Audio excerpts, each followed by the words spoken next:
Alright, so we recently got some fresh news on the status of Wolverine 3 after all this time of mostly hearing nothing about it. Now, both a brand new poster for the movie plus a script page have been revealed by Hugh Jackman and the movie's director James Mangold via Twitter. Jackman was the first one to tweet out this look at the new poster showing Wolverine's hand holding a child's hand with the title reading Logan. Now, first off, I was a little bit confused about the title when I first saw this poster. I mean, we all knew from reports earlier in production that the movie was going to move away from using Wolverine in its title, instead probably looking at titles like X-23 and Weapon X, but it's still weird to know that Fox got rid of the Wolverine title, because from a marketing perspective, you would think that the name Wolverine would attract more customers than just Logan. I figure the claws are going to end up selling the idea that this is a Wolverine movie regardless, but still. Also, what's really interesting here are the cuts and marks on Wolverine's hand. This is extremely important, and it's something that we're going to cover when I examine the release script page, so just hold on to that for a little bit. Now finally, as I mentioned earlier, we can see here that he's holding the hand of a small child. This is probably the same little girl shown in a few behind the scenes pictures that got leaked out a while back, and I'm thinking that this is going to end up being X-23. Now there's a ton of rumors that Mr. Sinister will appear in this movie, and given that his company, the Essex Corporation, was very interested in studying Wolverine's DNA since the 1980s, I'm guessing that a major plot point in this movie will involve cloning or tampering with Wolverine's DNA. All that having been said, let's take a look at this script page that Mangold released on Twitter earlier today. The page reads as follows. Now might be a good time to talk about the fights described in the next 100 or so pages. Basically, if you're on the make for a hyper choreographed, gravity defying, city block destroying CG fuckathon, this ain't your movie. In its flick, people will get hurt or killed when shit falls on them. They will get just as hurt or just as killed if they get hit with something big and heavy, like, say, a car. Should anyone in our story have the misfortune to fall off a roof or out a window, they won't bounce, they will die. As for our hero, well, he's older now, and it's clear his abilities aren't what they once were. He's fading on the inside, and his diminished healing factor keeps him in a constant state of chronic pain, hence booze is a painkiller. Right, because we've never seen Wolverine with alcohol before. Alright, but seriously, Wolverine will start to feel the effects of his rough and tough fighting lifestyle now that he's getting older. According to the script page, Wolverine's powers aren't really working so well anymore, and this is where we're going to take a look at that poster I mentioned earlier. His hand looks rougher and it has deep cuts on it, and the color on his claws looks a lot more dull, like more of a brushed steel look than anything else. It's definitely a far cry from that ultra shiny look they gave those claws in X-Men Origins Wolverine. Now, Mangold also includes a specific dig here at ultra destructive CGI fight scenes, and I'm thinking that he's ripping on superhero movies in general for having fight scenes that are way too big, way too flashy, and overall way too fake. If that's true, then this is a pretty bold statement coming from the guy who directed a really big, flashy, and fake fight segment in the last Wolverine movie. But hey, if he can back it up with the fights in this movie, then I'll gladly shut up and just watch the screen. I think it's also kind of interesting that Mangold decided to point out that the fight scenes in this movie will be a little bit more realistic than other superhero movies, like the Avengers or Batman v Superman. He says here that people get hurt and even killed from being slammed into stuff or falling off of rooftops, unlike every other action movie where something like that would, in real life, definitely incapacitate someone, but in the movie, it generally means next to nothing. I also want to point out that it's been said by Hugh Jackman that more material for Logan will be released either earlier this week or next week, which I'm hoping means we'll get to see some stuff at this year's New York Comic Con. I'm guessing that we'll end up hearing more stuff about Wolverine himself and Professor Xavier, maybe a few new details on X-23, and possibly Mr. Sinister if we're lucky, but I'm really hoping we start to get full confirmation on who the villains are going to be. It's possible that Liev Schreiber could show up as a surprise Sabretooth cameo, or maybe one of the actors whose roles we don't currently know could be somebody we haven't seen yet, but personally, my money's on appearances by Sabretooth, Omega Red, Mr. Sinister, and or maybe a Weapon X doctor / a doctor looking to restart the Weapon X program. Alright, one last thing here. There's a rumor floating around right now that there's going to be a teaser trailer for the movie at New York Comic Con. Nobody's really confirmed this yet, but given that they've already finished production on the movie, it's very likely that we'll at least get a small teaser for Logan sometime this weekend.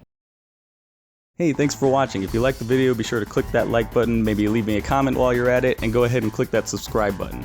Also, don't forget to check out any of my social media pages. I've got a Facebook, Twitter, Twitch, and Instagram. All those links are going to be in the description below. And I've also got my last video right there in the middle of your screen, so if you want to check that out, go ahead and click it, check it out. Alright, and I will see you all next time.